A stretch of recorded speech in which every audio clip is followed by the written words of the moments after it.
the Lord speaks to me, January 2014. Find my 300. I'm like, okay, find your 300. Okay, I think I get it. I love, this is my favorite story. Gideon's 300. Favorite story. Okay, Lord, what do you mean? Is it 300 partners? 300 who? What? And so I sit there with the instruction. 6 months later, find my 300, Dennis, and upon this rock I will build my church. It's like, okay, Gideon. Judges 7:7, Matthew 16:18. Okay, New Testament. What do you mean, Lord? Then it hit me. This has been happening all around the world, and in United Arab Emirates, to Sweden, to Romania, to Belize, all over the world, the church being the church, and I will build my church. Church, ecclesia meaning gathering, assembly. So the mandate became clear: to gather, assemble a group of believers around the world, authentic disciples of Jesus Christ. Because that was the cry, that was the missing element. So I was like, okay, Lord, what does that mean? What does it mean to be authentic? What does that mean? As I pressed in, the Lord revealed to me, number one, first and foremost, authentic disciples of Jesus Christ, assemble. Let the little children come to me, and do not hinder them, for the kingdom of God belongs to such as these. Truly, I tell you, anyone who will not receive the kingdom of God like a little child will never enter it. Mark 10:14-15. Wow, so Jesus is suggesting a conversion to simplicity, to childlikeness. What's the one characteristic of children, one defining characteristic of children?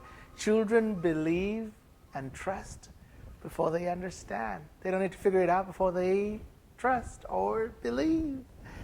My first 6 months when I got saved, 6 months of my conversion, 6 to 7 months, I didn't even have a full Bible. All I had, my buddies and I, we had a book of John. But we did what we read.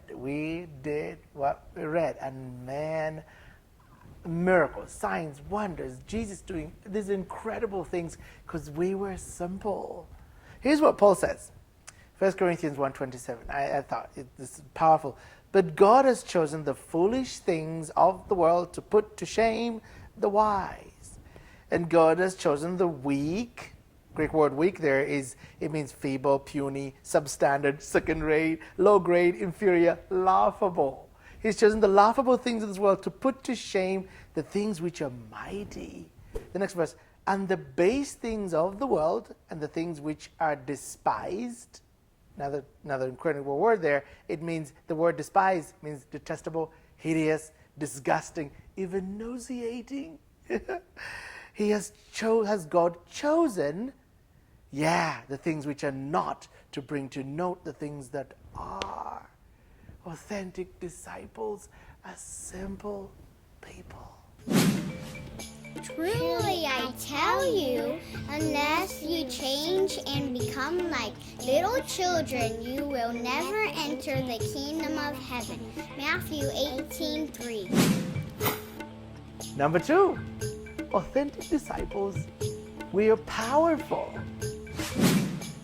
And my speech and my preaching were not with persuasive words of human wisdom, but in demonstration of the Spirit and of power, that your faith should not be in the wisdom of men, but in the power of God. 1 Corinthians 2:4-5. Wow, Paul is saying something real profound here.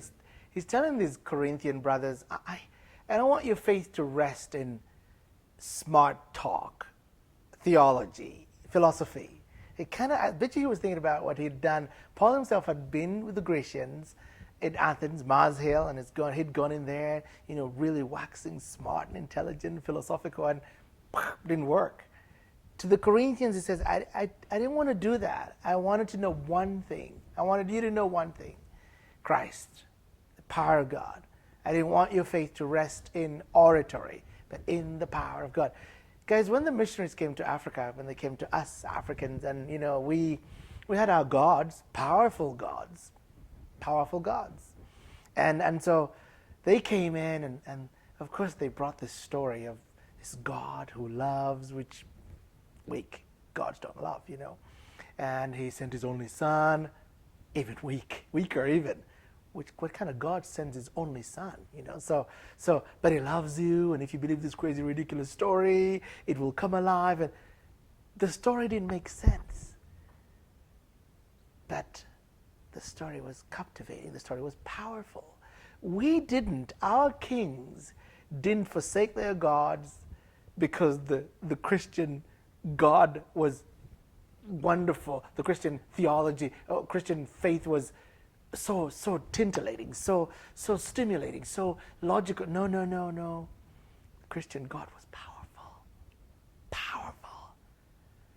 That's the only way we burned out witchcraft and got rid of our gods, because God is powerful.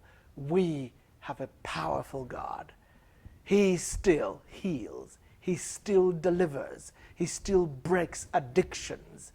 Authentic Christians have a powerful God. For the kingdom of God is not a matter of talk, but of power. 1 Corinthians 4:20. And number 3, authentic disciples are radical. We are radical. But God chose the foolish things of the world to shame the wise. And God chose the weak things of the world to shame the strong. And God chose the lowly things of this world and the despised things and the things that are not, to nullify the things that are. 1 Corinthians 1:27-28. Wow.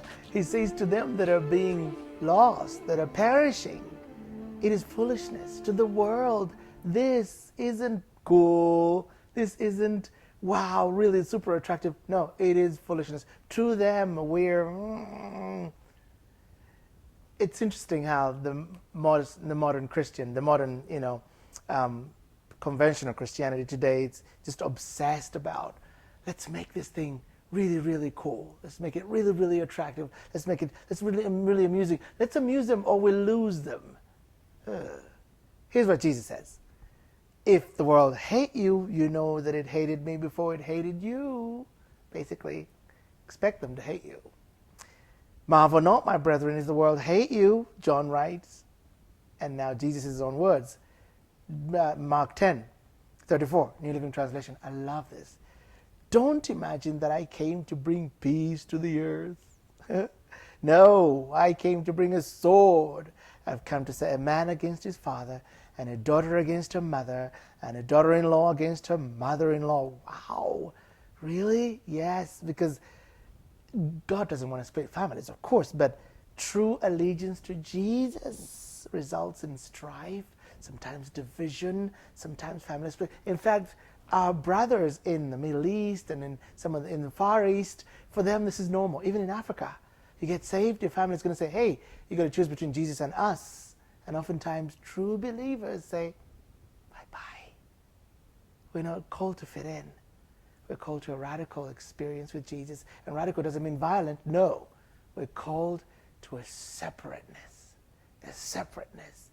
Authentic Christians are radical Christians. For the message of the cross is foolishness to those who are perishing, but to us who are being saved, it is the power of God. 1 Corinthians 1:18. That's what we are, friend. We are the church. So, how do we encourage one another? How do we challenge one another? How do we share each other's stories? How do we motivate each other to keep running this race of faith? So we've built an app, the 300, a gathering of authentic disciples of Jesus Christ. We'll see you there.